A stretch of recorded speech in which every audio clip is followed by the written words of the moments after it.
Assalamualaikum warahmatullahi wabarakatuh. Nama saya Sharifah Nur Fariha binti Syed Usain Nami Kecil. Nombor matrik saya ialah 17 THF 21F 2041. Tajuk yang kami dapat pada kali ini ialah faktor penjajahan dan imperialisme mempengaruhi pembinaan etika dan peradaban di Malaysia. Bagi pendahuluan, penjajahan oleh kuasa-kuasa asing ke atas tanah Melayu telah bermula pada tahun 1511 apabila Portugis menghancurkan keagungan Empayar Melayu, Melaka diikuti Belanda, Inggeris dan juga Jepun. Dasar kuasa asing telah mengubah corak kehidupan di tanah Melayu, antaranya kehidupan tradisi masyarakat Melayu dan juga struktur pentadbiran yang sedia ada dalam masyarakat. Dasar-dasar imperialisme adalah lebih didorongkan oleh perkembangan semasa di Eropah yang sibuk memperjuangkan fahaman nasionalisme dan negara bangsa. Antara faktor-faktor imperialisme ke barat adalah dari segi faktor ekonomi, sosial dan juga politik. Bagi pengenalan, corak masyarakat kolonial barat berlaku dalam masa yang singkat dan meninggalkan satu kesan yang luas walaupun mungkin tidak mendalam. Di Eropah, alam Melayu dan peradaban Islam, orang Sepanyol menyebarkan dan mengembangkan agama Kristian di Filipina dengan bersungguh-sungguh. Di Portugis pula, menyebarkan agama Kristian di tanah Melayu tidak ketara. Kawasan penempatan awal British, contohnya di Pulau Pinang, Melaka dan Singapura. Di tanah Melayu, pengaruhnya di bidang material dan kesan luaran sahaja. Kebudayaan dan institusi-institusi sosial banyak mempengaruhinya. Kesimpulan, mengubah kehidupan asal di negara ini meliputi aspek sosial, ekonomi dan politik.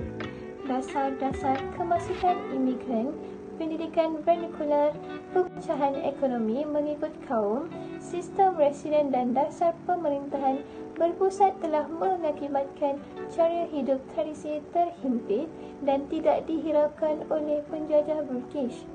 Sistem pemerintahan bertunjangkan sistem beraja dan pembesar dan telah percaya mengharungi kehidupan ratusan tahun akhirnya hilang sedikit demi sedikit. Muncul masyarakat majmuk yang terdiri daripada berbilang kaum dan bangsa, satu sistem ekonomi moden yang mementingkan keuntungan dan mengamalkan sistem pentadbiran berpusat. Wujud Tanah Melayu sebagai negara baru dengan rakyat dan sistem kehidupan yang baru.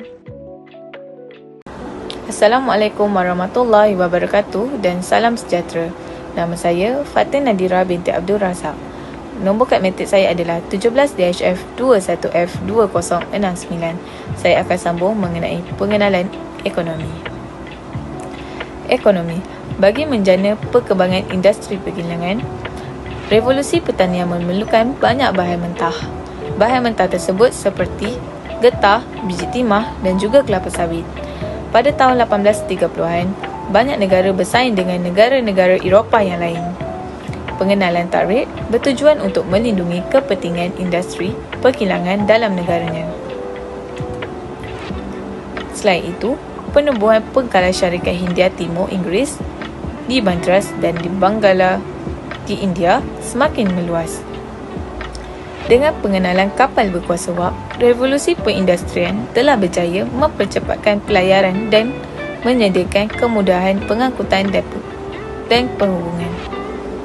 Pada penghujung abad ke-19, kapal berkuasa wap telah digunakan secara meluas dalam perdagangan antarabangsa. Pembukaan terusan Suez pada tahun 1869 telah berjaya memendekkan jarak antara perjalanan barat dengan timur, mempercepatkan penghantaran barang dan dapat menjimatkan kos. Kesimpulannya adalah kepentingan ekonomi serta menyebarkan agama dan kebudayaan mereka memberikan implikasi yang buruk kepada negara tanah jajahan, mencetuskan gerakan nasionalisme dalam kalangan rakyat tempatan. Terima kasih. Assalamualaikum warahmatullahi wabarakatuh dan salam sejahtera. Nama saya Nur Hidayah binti Abdul Raji. Nombor matrik saya 17DHF21F2021. Saya akan sambung dengan pengenalan faktor sosial imperialisme Barat ke Asia Tenggara. Orang Barat beranggapan menjadi tanggungjawab sosial mereka untuk mentamadunkan penduduk Asia Tenggara. Orang Barat beranggapan kebudayaan dan ketamadunan mereka lebih tinggi dari Asia Tenggara. Mereka melaungkan konsep white man's burden dengan mengikut orang Perancis sebagai mission civil centrist dan orang Amerika sebagai blessings of Anglo-Saxon. Asia Tenggara dilihat sebagai rantau berpotensi tinggi oleh orang Barat. Mubalik Kristian yang berlumba-lumba menyebarkan agama Kristian yang telah menjadi banyak asbab. Seterusnya ialah kedatangan Islam. Kedatangan Islam menarik hati masyarakat tempatan kerana kemuliaan dan kepribadian yang dimiliki mereka.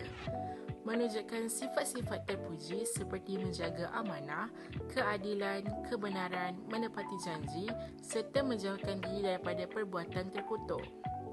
Membawa satu pembaharuan kepada kehidupan masyarakat Melayu yang berbeza dengan sebelumnya, iaitu terbentuk suatu peradaban baru berteraskan Islam. Tamadun yang dibawa oleh Islam berasaskan rasionalisme dan kebebasan cara berfikir berbanding dengan zaman sebelumnya yang tidak berasaskan rasionalisme dan akal fikiran masyarakat dan terlibat secara dalaman dengan Islam. Secara kesimpulannya, zaman penjajahan kuasa asing di tanah Melayu, khususnya British, mendapat tentangan yang hebat daripada penduduk tempatan.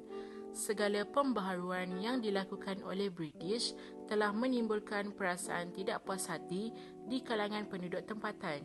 Oleh yang demikian, ini menimbulkan satu kesedaran dan semangat nasionalisme di kalangan rakyat untuk membebaskan tanah Melayu dari cengkaman kuasa asing. Walau bagaimanapun, penentangan yang dilakukan oleh penduduk tempatan tidak dapat menandingi kekuatan pihak British. Tetapi rakyat tempatan tidak berputus asa untuk menghalau British dengan pelbagai usaha, khususnya dalam meningkatkan kesedaran dan semangat nasionalisme di kalangan penduduk tanah Melayu sehinggalah akhirnya tanah Melayu mencapai kemerdekaan. Sekian sahaja daripada saya dan akan disambung oleh rakan saya yang seterusnya. Sekian, terima kasih. Bismillahirrahmanirrahim. Assalamualaikum warahmatullahi wabarakatuh. Nama saya Ainul Aminah binti Comar. Nombor matrik 17 DHF 21F2013. Di sini saya ingin menerangkan pengenalan faktor-faktor politik penjajahan dan imperialisme Barat ke Asia Tenggara, iaitu pembentukan negara bangsa di Eropah menyebabkan negara-negara tersebut berlumba-lumba untuk mendapatkan kawasan jajahan baru. Seterusnya, penguasaan dan pemilikan kawasan tanah jajahan yang luas dan banyak merupakan simbol kekuatan dan keagungan sebuah negara. Selain itu, pelbagai perjanjian telah dibuat antara mereka bagi menentukan kawasan pengaruh masing-masing. Seterusnya, kesan imperialisme Barat, iaitu kemasukan penjajahan Barat ke Asia Tenggara telah menyebabkan hilangnya kepentingan sistem pentadbiran tradisional. Seterusnya, para pemerintah tempatan telah menerima para penasihat dan juga pentadbiran dari Barat dengan cara terpaksa. Selain itu, kuasa Perancis menjadi saingan kepada Britain telah menjajah di Indochina. Akhir sekali, negara penjajah dan imperialisme seperti British, Portugis dan Jepun telah banyak mempengaruhi etika peradaban negara Malaysia dari segi ekonomi, sosial dan politik.